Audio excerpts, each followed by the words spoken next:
सब ब्रजवासी पहुंचे और कुरुक्षेत्र में जाकर के जैसे ही देखा, महाराज बड़े बड़े महल खड़े हैं, बड़ी बड़ी अटारियां, ऐसे तो शिविर लगे थे कि महल जैसे शिविर दिख रहे थे, और सब जगह भीड़ लगी है। केवल किसकी? बोले द्वारिकाधीश पधारे, उनके दर्शन की भीड़ लगी है। यशोदा मैया, नंद बाबा एक दूसरे के हाथ पकड़ करके और छड़ी हाथ में लेकर के घूमते हुए जा रहे हैं। यशोदा मैया बोली, आपने मुझसे कही कि वहां तो लाला आवेगो, लाला मिलेगो, यहाँ तो कोई सुधई नहीं पड़ रही, लाला कहाँ है? बोले आप चिंता क्यों कर रही हो, अभी मिलेंगे ना लाला से, अभी पूछूं कहाँ है ठाकुर जी। अब तो नंद बाबा भोरे बारे ब्रजवासी वहां जाकर के लोगों से कहें, भैया कन्हैया कहाँ है? द्वारिका के लोग बोले, कौन कन्हैया? अरे कन्हैया श्री कृष्ण। अरे अरे भैया ऐसे कन्हैया कन्हैया क्यों बोल रहे हो? जगत प्रतिपालक, राजाधिराज, देवकी नंदन, वसुदेव नंदन, ब्रज उर चंदन श्री कृष्णचंद्र जी महाराज, सम्मान से नाम लीजिए उनका, राजाधिराज हैं। नंद बाबा कहने लगे, हाँ भैया अब इतना लंबो तो याद होएगा ना हमें, तो अब कृष्ण ही, श्री कृष्ण कहाँ है? द्वारिकाधीश श्री कृष्ण कहाँ है?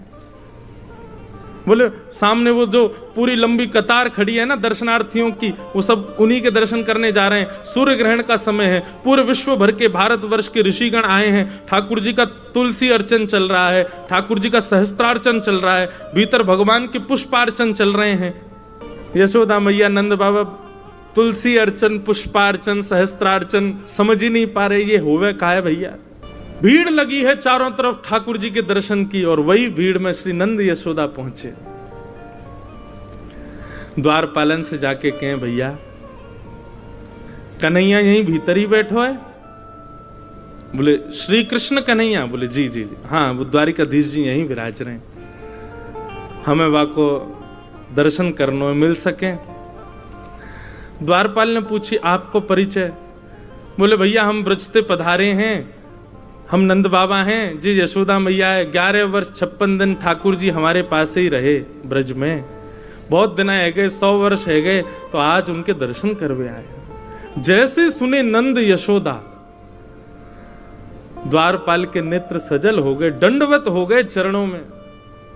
बोले भगवान आप श्री नंद बाबा हैं, आप श्री यशोदा मैया हैं? बोले जी। बोले भगवान मैं आपको कहा बताऊं, वर्णन को विषय नहीं है, लेकिन हमारी द्वारिका में ठाकुर जी भले ही वसुदेव जी के पुत्र हैं, भले ही यशोदा मैया के, भले ही देवकी मैया के पुत्र हैं, पर आज भी हमारी द्वारिका में जन्माष्टमी में पूरा द्वारिका गावे, नंद घर आनंद भयो जय कन्हैया लाल की, यशोदा के लाला भयो जय कन्हैया लाल। अरे कहां तक कहें, स्वयं देवकी वसुदेव भी यही कीर्तन को गावे कि नंद घर आनंद भयो। आज नंद बाबा के दर्शन है रहे, चरण पकड़ लिए, चरणन की धूल अपने माथे से लगाने लगे। आप भीतर पधारो, 4-5 सैनिक लगा दिए, बोले इनको लेके भीतर आओ। भीड़ बड़ी लगी है महाराज, ठाकुर जी की अर्चना चल रही है, ठाकुर जी सिंहासन पर बैठे हैं, संत महापुरुष कोई तुलसी अर्चना कर रहे हो, कोई पुष्प अर्चना कर रहे हैं, ठाकुर जी बैठ करके प्रेम से अपनी अर्चना करवा रहे हैं। इतने में एक द्वारपाल गया दौड़ा दौड़ा, बोले ठाकुर जी ब्रज से नंद यशोदा मैया पधारे। नंद यशोदा नाम सुनते ही ठाकुर जी को स्मृति नहीं रही कि मैं कहां हूं, क्या चल रहा है, किस भाव में है। ठाकुर जी के तुरंत नेत्र खुले, बोले कहा कही तेने भैया, कौन पधारे? बोले नंद यशोदा मैया आए, सामने आ रहे हैं देखो। जैसे ही सिंहासन पर बैठे हुए ठाकुर जी ने यशोदा मैया को देखो, ठाकुर जी कूदे नहीं, इतने देहाभिमान शून्य हो गए, देह की सुध नहीं हुई कि ठाकुर जी वहीं मानो जैसे मूर्छा अवस्था में गिर पड़े हों। संभाला सैनिकों ने जाकर के, बोले मुझको लेके चल, मेरी यशोदा मैया आ रही है, जल्दी लेके चल, विलंब मत करे। ठाकुर जी को लेकर के आए। यशोदा मैया की नेत्रों की ज्योति अभी उतनी है नहीं, रो रो करके कृष्ण के स्मरण में यशोदा मैया की नेत्रों की ज्योति चली गई है। ठाकुर जी गए, जाकर के अपने सबसे प्रथम तो मुकुट को यशोदा मैया के चरणन में पधराया, और जैसे ही यशोदा मैया के मधुर चरणार बिंदों को अपने हृदय से लगाए, ठाकुर जी छोड़े नहीं। समस्त पटरानियां खड़ी हैं, बड़े बड़े ऋषि महापुरुष खड़े हैं, सूर्य ग्रहण का काल है, सब यहां अर्चना वंदन कर रहे हैं, बड़े बड़े ब्राह्मण तप में बैठे हैं, जप में बैठे हैं, और यहां एक अलग ही दर्शन हो रहा है। द्वारिकाधीश श्री यशोदा मैया के चरणों से लिपट करके करुण क्रंदन कर रहे हैं। यशोदा मैया ने नीचे झुक करके लाला को उठायो, हृदय से लगायो, कभी लाला के नेत्रन को स्पर्श करें, कभी कान को स्पर्श करें, कभी नासिका को स्पर्श करें, मुख को स्पर्श करें, और स्पर्श करके मैया कह रही लाला तू तो बड़ो ही ना भयो, तू तो बिल्कुल नेक्सो सोई है। जैसे स्पर्श को भाव, जैसे स्पर्श को सुख तेरो बाल्यकाल में, लाला तेरो अभी भी वैसो ही है। इतना रोए द्वारिकाधीश। यशोदा मैया ने जो वस्त्र धारण किए थे सब गीले हो गए ठाकुर जी के अश्रुओं से। महामंत्री सेनापति सब विचार कर रहे हैं, आसन लगाओ, सिंहासन लगाओ। ठाकुर जी बोले दूर करो सबको, मैया तू जल्दी बैठ भूमि पर। यशोदा मैया बैठ गई, और जैसे कोई 1-1.5 वर्ष, 2 वर्ष, 3 वर्ष को बालक गोद में लिपट करके, गोद में लेट करके और मैया के वक्ष से लिपट जाए, ऐसे द्वारिकाधीश राजाधिराज सामने नाती खड़ा है, सामने ठाकुर जी के परपोते खड़े हैं, सामने ठाकुर जी के पुत्र खड़े हैं, और ऐसी स्थिति में श्री यशोदा मैया के हृदय से लिपट करके ठाकुर जी उनके वक्ष को टटोल रहे। मैया से कह रहे मैया मुंह को अपना दूध पिवाए दे। यशोदा मैया से लिपट गए और बार बार कह रहे मैया मुंह को क्षमा कर दे, मैं तुमको वचन दे के गयो लेकिन नहीं आयो, मैया मुंह को क्षमा कर दे। यशोदा मैया और ठाकुर जी के इस मधुर मिलन को देखकर के द्वारिका के लोग अपने प्रेम पर प्रश्न चिन्ह उठाने लगे। क्या हम वास्तव में द्वारिकाधीश से प्रेम करते हैं? ये कैसा प्रेम इन ब्रजवासियों का। नंद बाबा यशोदा ठाकुर जी के चरणों का स्पर्श कर रहे हैं, केश में हाथ घुमा रहे हैं। यशोदा मैया वक्ष से लगा करके लाल जी को खूब दुलार कर रही है। ठाकुर जी भूल गए कि पुत्र पौत्र सब खड़े हैं मेरे, नन्हे से बालक के भांति यशोदा मैया के अंग से लग गए। और पूरे सूर्य ग्रहण के समय में यही अनुष्ठान चला, प्रेम का अनुष्ठान, ब्रज द्वारिका मिलन के प्रेम का अनुष्ठान। सब द्वारिकावासी ब्रजवासियों को खोज रहे हैं, कहां है ब्रजवासी, और सब ब्रजवासियों को खोज खोज करके अपने हृदय से लगा रहे हैं। बोले आप भी ब्रज से हैं? बोले हाँ हम ब्रज से हैं। जो ब्रज को दिख जाए द्वारिका के लोग दौड़ करके जामे, उनको हृदय से लगामे। सब ब्रज द्वारिका मिलन महोत्सव कर रहे हैं। ठाकुर जी की स्थिति देख करके श्री रुक्मणी जी आई और गोद में लेटे द्वारिकाधीश के हस्त का स्पर्श करने लगी। यशोदा मैया को जैसे ही दिखी, मैया बोली लाला जे लक्ष्मी सी दिख रही है, या कि देखियो केशन में कछु चमक रो है, या के घरे में ऐसा सुंदर नवलखा को हार लग रहा है, भैया ये लक्ष्मी सी दिख रही है, लाला जे कौन है? जैसे रुक्मणी जी आई, ठाकुर जी की विरह वेदना शांत हुई। भगवान अपनी स्थिति देख रहे थे, ये काब है, ये कैसे हम लिपट गए। तुरंत यशोदा मैया की गोद में ठाकुर जी बैठ गए। अच्छा, तो ठाकुर जी यशोदा मैया गोद में ही बैठे और मैया से कह रहे मैया जे तेरे ही यमुना में दीपदान को प्रताप सामने बैठो है। यशोदा मैया बोली मतलब? अच्छा ठाकुर जी को एकांत में गए हो सिंहासन? नहीं, वही चौक में ही बैठे हैं यशोदा मैया गोद में, और चारों तरफ लाखों दर्शनार्थी ब्रजवासी और द्वारिका के लोग बैठे हैं।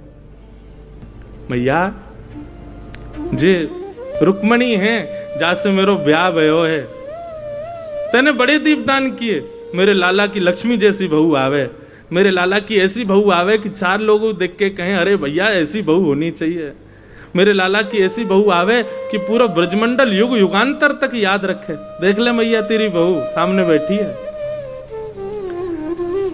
एक भुजा से द्वारिकाधीश को हृदय से लगा रही हैं, दूसरी भुजा से श्री रुक्मणी जी को हृदय से लगा रही हैं। रुक्मणी जी के भी नेत्र सजल हो गए यशोदा मैया के अंग से लग करके। खूब स्नेह किया। अष्टपटरानियों को अपने हृदय से लगा करके यशोदा मैया ने जो उनके पास था, कड़ूला, कंगन, हाथ, बोले अब तो पहले तो लाला कोई मुख दिखाई भाई ना, आज ही है रही है तो आज ही। ये अनुष्ठान चला था सूर्य ग्रहण पर कुरुक्षेत्र में, प्रेम का अनुष्ठान। यशोदा मैया कोई को अपनी पाजेब उतार के पहना रही हैं, कोई को अपने हाथन की अंगूठी दे रही हैं, कोई को अपने गले को हार उतार के दे दें, कोई को अपने कानन को कुंडल दे रही हैं। सब मना करें, बोले मैया आपको, बोले नहीं ये मेरी मुख दिखाई है, तू मेरी बहू है, मेरे लाला की बहू है, क्यों नहीं दूंगी, ये सब तुम्हारा ही तो है, तुम्हारे काज ही तो मेरे पास है। देवे को अवसर ना मिलो, आज मिलो तो पीछे। ये था बंधुओं ब्रज द्वारिका मिलन। और तभी पता चली भीतर बैठी देवकी मैया को कि यशोदा जी आई। देवकी और वसुदेव जी दोनों पधारे। यशोदा मैया के कान में ठाकुर जी बोले, मैया सामने देवकी मैया आई है, मैया को कम दिखाई दे ना, या हमारे ठाकुर जी संबंध को परिचय दे रहे हैं। बोले मैया, देवकी मैया सामने आई है। देवकी मैया को देखते ही यशोदा मैया दंडवत साष्टांग प्रणाम करने लगी।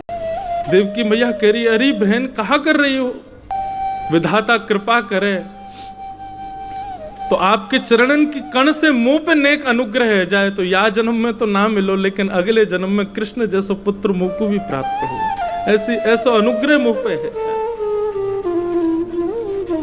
देवकी मैया के चरणन से लग गई। देवकी मैया ने उठाकर के हृदय से लगाया। ये मधुर मिलन, खूब स्नेह दे रही हैं एक दूसरे को। बोले आपको पुण्य कितनो श्रेष्ठ है, कन्हैया जैसो लाला आपके घर भयो। बोले मेरे पुण्य की कहा कहोगी बहन, मेरे तो 6 बालकन को कंस ने मार दियो, 7वें बालक को जन्म न भयो, 8वें बालक के रूप में कन्हैया आयो, पर कंस तो इतनो क्रूर राजा, जन्म लेते ही बालकन को मार दे। ये तो आपके और नंद बाबा को प्रताप हो कि हमारो लाला सुरक्षित रहो। 11 वर्ष 56 दिन तक आपने वहां को खूब ध्यान रखो। आज भी हमारी द्वारिका में कोई यो ना के देवकी के लाला की जय, सब यूं ही के नंद यशोदा के लाल की जय। नंद घर आनंद भयो जय कन्हैया लाल की। हर जन्माष्टमी आपके ब्रज को छोड़े भय, भले ही लाला को 100 वर्ष है गए होंगे, लेकिन हमारी द्वारिका में तो आज भी द्वारिका वासी नंद घर आनंद भयो, यशोदा के लाला भयो। और मैं कोई को रोकू ना, मुझको भी तो वही में सुख मिले। यशोदा मैया और देवकी का मिलन हुआ। सब ब्रज अवध के लोग, ब्रज और द्वारिका के लोग मिल रहे हैं। द्वारिका के लोग बहुत सम्मान कर रहे हैं ब्रजवासियों का। ये स्थिति देख करके सब भूल गए किसके क्या जब चल रहे हैं, क्या अनुष्ठान चल रहे हैं। हवन की सारी अग्नियां ठंडी पड़ गई महाराज। जहां प्रेम की बाढ़ आ गई हो वहां कौन सी अग्नि जल सके। ऐसा मधुर मिलन हो रहा है। तभी एक सखा ने जाकर के ठाकुर जी को संकेत किया, लाला श्री जी पधारी हैं।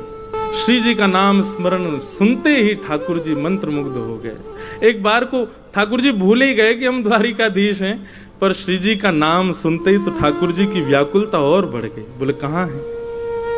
बोले कुंज में विराज रही हैं। ठाकुर जी बड़े सहमे सहमे से श्री जी के पास जा रहे हैं। जैसे ही ठाकुर जी ब्रजवासियों के शिविर में प्रवेश करते हैं, किशोरी जी बैठी हैं। किशोरी जब से ब्रज छोड़ के ठाकुर जी गए ना, तब से एकांत में रहती हैं, बस अष्ट सखियों के मध्य में रहती हैं, बहुत कम वार्ता करती हैं।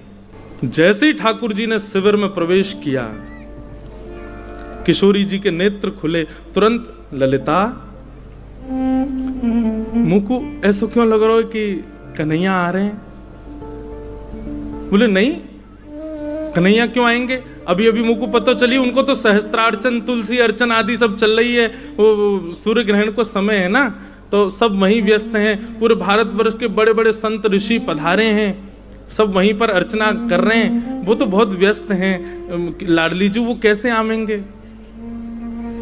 किशोरी जी बोली, मुझे उनके तन की सुगंध पता है, और इस समय आभा मंडल वायु जो बह रही है उसमें ठाकुर जी के तन की सुगंध आ रही है, और मुझको पूर्ण विश्वास है कि श्याम सुंदर पधार रहे हैं। इतने में ही शिविर का जो कपाट था वो खुलना हुआ, और जैसे ही वहां से प्रवेश किया द्वारिकाधीश ने, देख करके सब भाव विह्वल हो गई। किशोरी जी भाव विह्वल नहीं हुई, नीचे नेत्र करके बैठी हैं। पता है कि ठाकुर जी आ गए, पर देखूं कैसे, किस अंग को पहले देखूं? 100 वर्षों की प्रतीक्षा। चरणों को देखूं, हस्त कमल को देखूं, मुखमंडल को देखूं, कहां से प्रारंभ करूं देखना। ठाकुर जी जहां खड़े वहां से मुंह इतर करके श्री जी बैठी, कैसे देखूं, किसको पहले देखूं। ललिता विशाखा को थोड़ी सुध आई, श्री जी के बगल में स्थान था, वहां आसन ठाकुर जी का पधराया, इत्र का छिड़काव किया, गुलाब जल बिछाए, आओ लालन विराजो।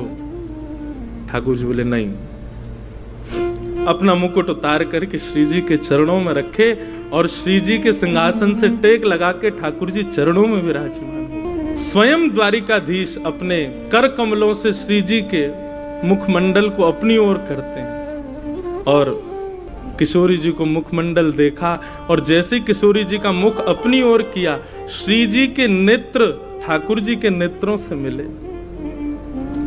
अब श्री जी भी अपने सिंहासन से उतर करके नीचे विराजमान हो गए और विराजमान होकर के कहती हैं, श्याम सुंदर 100 वर्ष की प्रतीक्षा के बाद आए हो, कछु दोगे नहीं मुझको? ठाकुर जी बोले जो मांगोगे सो देंगे, आप आज्ञा करो एक बार, कहा चाहिए। बोले जा दिन आप ब्रज छोड़ करके गए, हमसे एक वचन लेकर के गए कि हे श्यामाजू, एक अश्रु बिंदु भी यदि पृथ्वी पर गिरा तो मैं अपनी लीला उसी समय संवरित करके प्रस्थान कर जाऊंगा। यदि आप चाहती हैं कि आगे की लीला संवरण हो, आगे की लीला व्यवस्थित चले, तो आप मुझे वचन दीजिए कि एक अश्रु बिंदु भी आपके नेत्रों से नीचे पृथ्वी पर गिरना नहीं चाहिए, प्रलय आ जाएगा, पृथ्वी रसातल में चली जाएगी। आपके वह वचन को निर्वहन करते भई आज 100 वर्ष है गए, एक अश्रु बिंदु भी मेरे नेत्रन से नहीं आई है। मैं आपसे यही मांगना चाहूं, आज मुझ को आज्ञा दे दो। वो जो हृदय में सागर, वो जो हृदय में तालाब नदी बन चुका है और नदी के भाव से अब सागर बन चुका है, वाकु अब यहां से प्रस्थान करन दो, मुझ को रोवे को वरदान दे दो, मैं थोड़ा रोना चाहूं। 100 वर्षन से 2 कार्य श्री जी ने नहीं किए, एक तो सोई नहीं है, दूसरी नेत्रों से एक अश्रु बिंदु भी प्रकट नहीं किया है। और आज ठाकुर जी के उस मधुर रूप को देख करके श्री जी कहती हैं, आप आज्ञा करो। ठाकुर जी भाव विह्वल हो गए, हृदय से लगा लियो, चिन्मय चैतन्य स्वरूप श्री जी और ठाकुर जी एक दूसरे में विलीन हैं लगे। सब सखियां रूप को देख करके आनंदित हैं लगी। ठाकुर जी के द्वारिका रूप, द्वारिकाधीश रूप से वह रूप को धुला करके अब वृंदावन चंद के रूप में उनको तैयार करने लगी। टेढ़ो पाग, टेढ़ो से मुकुट सिर पर धारण करायो, कारी कमरी पहनाइए, हाथन में शंख चक्र गदा पद्म थे, 2 भुजा वाले ठाकुर जी है गए, कर में मुरली पधरा दई, ठाकुर जी की कारी कामर डाल करके चंदन को इत्र लगायो, ठाकुर जी की मधुर पत्रावली को श्रृंगार करके श्री जी के बगल में बैठा दिया। द्वारिकाधीश साक्षात कृष्ण रूप दिख रहे हैं। सब सखियां सहचरियां इस रूप को देख करके कह रही हैं, लाला 100 वर्ष पहले के रूप को देख करके आज तक जीवित रही, अब आज यार युगल रूप को देख के आगामी 100 वर्ष तक तुम ना भी दिखोगे तो भी रह लेंगे, बस आज दिख गए यही बहुत है। 100 वर्ष के पश्चात द्वारिकाधीश रास कर रहे, केवल अष्ट सखियां हैं, किशोरी जी हैं और श्याम सुंदर है। रास बिहार हुआ। रास बिहार के पश्चात ठाकुर जी ने आज्ञा मांगी, हे लाडली जो, अब बस कछु दिना की प्रतीक्षा और है। वैसे तो मैं नंदन रूप से नित्य वृंदावन में विराजमान हूं, पर कछु दिना की प्रतीक्षा के पश्चात ये लीला पूर्ण होएगी और हम और आप पुनः अपनी कुंज में प्रवेश करेंगे और सदा सर्वदा के लिए ये रास अनवरत वृंदावन में चलता रहेगा। श्री जी बोली, फिर से समय देके जा रहे हो आप, पहले परसों को समय देके गए और या बार तो आप, पिछली बार तो चलो परसों के भरोसे हम रह लें, इस बार तो आपने परसों भी नहीं कहा है। ठाकुर जी चरणन में गिर गए, बोले मुझको क्षमा कर दो, ये लीला करना बहुत आवश्यक है। अभी यदुवंशी को संहार आदि सब क्रिया है, आपकी आज्ञा से सब होएगो। वह को पूर्ण करते ही मैं वैकुंठ नहीं जाऊंगा। कहा करूं वैकुंठ ही जाए, नहीं जाऊंगा, सीधे वृंदावन आऊंगा और सदा सर्वदा के लिए वृंदावन में हम आप निवृत्त निकुंज में लीला विहार करेंगे। ब्रज द्वारिका में मिलन में यह वचन किशोरी जी ने दियो, ठाकुर जी ने दियो। किशोरी जी जिद्दी नहीं है, किशोरी जी पीछे थोड़ी पड़े ठाकुर जी के, जा में आपकी रुचि। श्री जी के भाव सुन करके ठाकुर जी ने आज्ञा मांगी, ठाकुर जी वहां से प्रस्थान कर गए। आज 100 वर्ष के बाद श्री जी ने पहली बार कही, ललिता जी शयन शैया लगाओ, आज शयन करेंगे हम। 100 वर्ष के बाद ठाकुर जी की काली कामर नित्य श्री जी ओढ़ती हैं और वंशी को अपने चित्त से लगाती हैं। आज 100 वर्ष के बाद श्री जी को निद्रा आई है। ठाकुर जी जैसे ही लौट करके गए, ठाकुर जी का अद्भुत श्रृंगार ब्रज के नंदन बना के भेजे गोपी ने। श्रृंगार को देख करके महाराज रुक्मणी को यह भी भान नहीं रहा कि मैं रुक्मणी हूं। ऐसा रूप, ऐसा सौंदर्य, ऐसा श्रृंगार। श्याम सुंदर, हे द्वारिकाधीश, कहां गए थे आप? ये इतना सुंदर श्रृंगार। ठाकुर जी के नेत्र ही बता रहे थे कहां गए थे। नेत्रों में हल्के हल्के अश्रु बिंद हैं, नेत्र लाल पड़े हैं। समझ गई रुक्मणी जी कि श्री जी पधारी हैं। ठाकुर जी तो जाकर के अपने कक्ष में विराजमान हो गए, लेकिन रुक्मणी जी की व्याकुलता बढ़ गई अब कि मैं जाऊं, मैं भी श्री जी का दर्शन करूं। भगवान की पटरानियों को संग लेकर के श्री रुक्मणी जी गई हैं श्री जी का दर्शन करने के लिए। आज श्री जी पौड़ी हैं, पहली बार 100 वर्ष बाद सोई हैं। ललिता विशाखा को बड़ो चैन मिलो है, द्वार पर बैठ गई हैं। बोले कि अब चाहे ब्रजवासी अपनों ग्रहण आदि पूर्ण करके चली जाए, श्री जी तो तभी जाएंगी जब निद्रा पूरी होगी। 100 वर्ष की निद्रा है। मधुर सुगंधी ठाकुर जी के अंग की आ रही है, कारी कमरी हो रही भई है, वंशी चित्त से लगी भई है। श्री जी मधुर शयन कर रही हैं। जैसे ही रुक्मणी जी आई, रुक्मणी जी के आते ही श्री जी उठ करके अपने आप बैठ गई और बोली, ललिता जरा देखियो, मुझे लगा श्याम सुंदर फिर आ गए। बोले अब कहा भाई, अब तो श्याम सुंदर नहीं आए थे। बोले श्याम सुंदर को हृदय से लगा के रुक्मणी जी आई तो उनके तन की सुगंधी रुक्मणी जी में से आ रही थी और श्री जी को उसी से ही भान हो गया कि श्याम सुंदर आए। उठ के बैठ गई श्री जी। बोले ललिता देखियो द्वार पर श्याम सुंदर आए, ठाकुर जी फिर आए हैं। अब की बार द्वार खोल करके देखा तो रुक्मणी जी खड़ी हैं। आहा, द्वार खोला था श्री ललिता जी ने। ललिता जी की रूप माधुरी देखते ही श्री रुक्मणी जी तो नतमस्तक हो गई, प्रणाम करने लगी कांति देख करके। हे श्यामा जू, हे लाडली जू, आपको बारंबार प्रणाम करूं, आपकी बलैया लऊं। ऐसा सुंदर रूप, ऐसा सुंदर माधुर्य। ललिता जी ने तुरंत उठाई, बोले नहीं, मैं ललिता हूं। श्री जी तो भीतर विराज रही हैं, शयन कर रही हैं आज। आप कहो। रुक्मणी तो बस बोले ही नहीं पाई, शब्द ही चले गए। बोले कि ये दासी की सुंदरता है तो श्यामाजू की सुंदरता क्या होगी। रुक्मणी जी आदि आई, बोले श्री जी के दर्शन करने। ललिता जी बोली आज शयन में है और ये कोई साधारण शयन नहीं है, 7 वर्ष के पश्चात का शयन है। या हमारे हम किशोरी जी को उठाए ना सकें, पर आपकी बहुत इच्छा है तो झरोके में से श्री जी को दिखा देंगे। और एक झरोके में लेके गई। रुक्मणी जी ने जैसे ही झरोके में से झांका, कारी कमरी ओढ़ी है श्री जी ने, वक्ष पर ठाकुर जी की वंशी वेणु को लगाए श्री जी लेटी हैं। और बस उसी समय रुक्मणी जी का देखना हुआ और उसी समय श्री जी ने कारी कमरी में से नेक अपनो चरण बाहर निकारो। और वह चरण को देखते ही महाराज रुक्मणी जी के सारे आर्थ नष्ट हो गए, सारा अहंकार नष्ट हो गया, जो भी विषाद रहे होंगे भीतर वह भी नष्ट हो गए। बस पूर्णतया ललिता जी के हाथ पकड़ लिए, बोले मुझे वापस नहीं जाना, अब मुझे इनके चरणों में ही रहना है, मुझे वापस नहीं जाना। आप कृपा करो, मोकू भी दासी बना दो, मोकू भी संग सहचरी रख लो, मुझे द्वारिका नहीं जाना। ये स्थिति है श्री किशोरी जी के चरणार बिंदों की कि नित्य ठाकुर जी के संग रहने वाली रुक्मणी जी ठाकुर जी का त्याग करने को राजी हो गई, लेकिन किशोरी जी के चरण नहीं छोड़ेंगे। अभी मुख तो देखा ही नहीं है, अभी तो चरण देखे हैं श्री जी के। मुझे इनकी सेवा करनी, एक बार स्पर्श करा दो बस, मैं आपको और कुछ नहीं कहूं, मुख देखने की भी इच्छा नहीं, बस चरण का दर्शन करा दो, एक बार समीप ले जाकर के नेक चरणन से मेरो स्पर्श करा दो बस।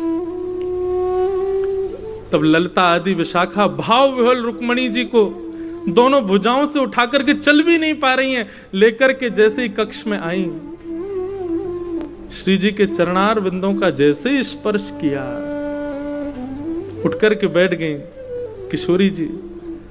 रुक्मणी जी को देखा, रुदन कर रही हैं अविरल अश्रुधार, और जैसे ही श्री जी के मुखमंडल को देखा रुक्मणी जी ने, रुक्मणी जी कह रही है कोई पूछ लो मुझसे कि श्री जी कैसी दिखती हैं, कोई तो पूछो मुझसे कि श्री जी का दर्शन कैसा है। पहली बात तो वर्णन कर नहीं पाऊंगी, और दूसरा अगर आप पीछे पड़ जाओगे तो बता नहीं पाऊंगी, बस ले चलूंगी कहां, श्री जी के पास नहीं, श्याम सुंदर के पास, और श्याम सुंदर को ले जाकर के सुंदर चुनरी पहनाऊंगी, सुंदर आंखन में काजर लगाऊंगी, उनके घुंघराले केशन को खोल दूंगी, बस अपने भाव से उनके श्याम वर्ण को गौर वर्ण कर दी और समझियो यही है श्री जी, यही है किशोरी जी, यही है हमारी लाडली जी। कोई अंतर नहीं है, कोई भेद नहीं है। रुक्मणी जी तो ये आश्चर्य में है कि दोनों एक से ही दिखते हैं, बिल्कुल ऐसे ही नेत्र हैं श्री जी के, वैसे ही नेत्र हैं ठाकुर जी, वैसे ही नासिका, वैसे ही ओष्ठ, पलक झपकने को तरीका भी सबन को अलग होवे, श्री जी और ठाकुर जी पलक भी वैसे ही झपके जैसे एक ही है, बिल्कुल कोई अंतर नहीं। रुक्मणी जी से ज्यादा कौन जाने 24 घंटा ठाकुर जी की सेवा में रहे। गर्दन हिलावे को, बोलवे को, उठवे को, अचकवे को, सब बिल्कुल एक जैसा है, बस गौर वर्णा है, वो श्याम वर्ण है, कोई अंतर नहीं। खूब देर तक श्री जी के चरण सेवा करती रही श्री जी, अपने हस्त कमल से रुक्मणी जी के मस्तक को फेरती रही। आपस में खूब प्रेम चर्चा, भाव चर्चा हुई।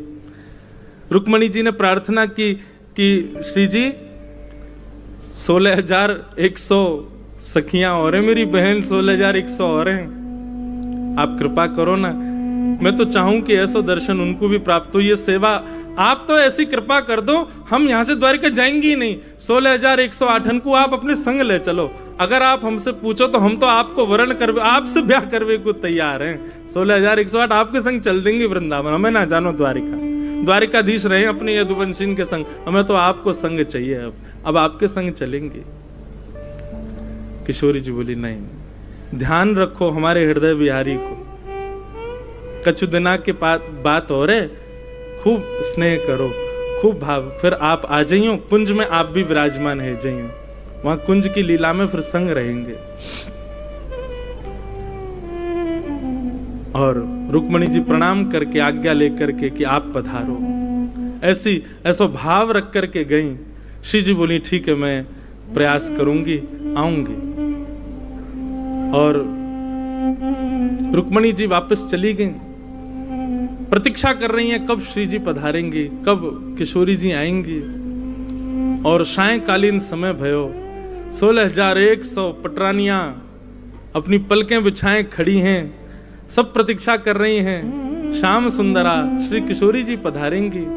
और तभी ललिता विशाखा सब अष्ट सखीन के साथ श्री जी पधारी। श्री जी के रूप माधुरी को दर्शन, श्री जी के चरणन को दर्शन, श्री जी के भाव को दर्शन करके सब निहाल हो गई, कितनी तो मूर्छित हो गई, गिनती नहीं, श्री जी को रूप देख करके। खूब सारी सामग्री प्रस्तुत की गई, सखियों को सबने, रुक्मणी आदि ने कही आप सब कोने हैं, जाओ हम सेवा में रहेंगी, हम कुछ सेवा को अवसर दो। और सिंहासन पर विराजमान करके श्री जी के कोई भगवान की पटरानी श्री जी के पामन में नूपुर पहना रही है, कोई हाथन में कड़ूला पहना रही है, सुंदर श्रृंगार कर रहे हैं, महावर लगा रही हैं। रुक्मणी जी पत्रावली बना रही हैं, श्री जी को श्रृंगार कर रही हैं। माला पहना रही हैं, इत्र छिड़क रही हैं, सुंदर कुंज जैसी बनाई है और सब सखियां श्री जी की सेवा में। और ऐसे नहीं कि कोई भार पड़ रहा हो, बल्कि एक दूसरे से जिज्ञासा कर रही हैं, अब नेक मोकू दे दे अवसर, अब नेक मोकू दे दे अवसर। सबके अंदर जिज्ञासा, हम जाएं श्री जी के पास, उनकी सेवा करें। सामग्री पधराई गई सामने पाने के लिए। और तभी रुक्मणी जी ने भाव गलती से बोल दिया, बोले आप प्रसाद पालो, तो मना कर रही थी तो गलती से मुख से निकल गया, ये हमारे द्वारिकाधीश को अधरामृत है। अधरामृत शब्द सुनते ही श्री जी ने तुरंत वो दुग्ध को पात्र जो बहुत गर्म हो, तो अब सखियां संग होती तो फूंक करके नेकवा को ठंडो करके तब श्री जी को पवाती, लेकिन सखियां तो सब दूर खड़ी हैं। अब तो सब कृष्ण पटरानियां चारों तरफ बैठी हैं, कोई ने विचार नहीं किया। और महाराज श्री जी ने जैसी पता चली अधरामृत, 100 वर्ष बाद अधरामृत प्राप्त हो रहा ठाकुर जी को, तुरंत उठाई करके मुख से लगा करके पान करने लगी। इतने में सब सखियां भी दौड़ी दौड़ी गईं, मुख के कुछ भागंशों वो अधरामृत छिटक रहे हो। सब ललिता विशाखा आदि सखियां अंजलि फैला करके बैठ गईं, 2-4 बूंद भी यदि हमको प्राप्त हो जाए तो कृपा हो जाए। यहाँ तो श्री जी केवल ठाकुर जी को अधरामृत ले रही हैं, लेकिन सखियां तो अंजलि फैला करके श्री जी ठाकुर जी दोनों को अधरामृत पान कर रही हैं। और वही अधरामृत को पान जो सहचरियां कर रही हैं, उन सहचरियन के मिलित अधरामृत को पान सब कृष्ण पटरानियां कर रही हैं। ऐसी हमारी श्यामाजू ठाकुर जी के चरणन में छाले पड़ गए, कथा सबको पता है। रुक्मणी जी ने जब दर्शन किए तो फिर ठाकुर जी ने बताई, श्री जी के चित्त में हमारे चरण विराजमान हैं, उनके चित्त में हमारे चरण विराजमान है। यही हमारे ये भाव दशा भई है। बोलो ब्रज द्वारिका मिलन महोत्सव की जय।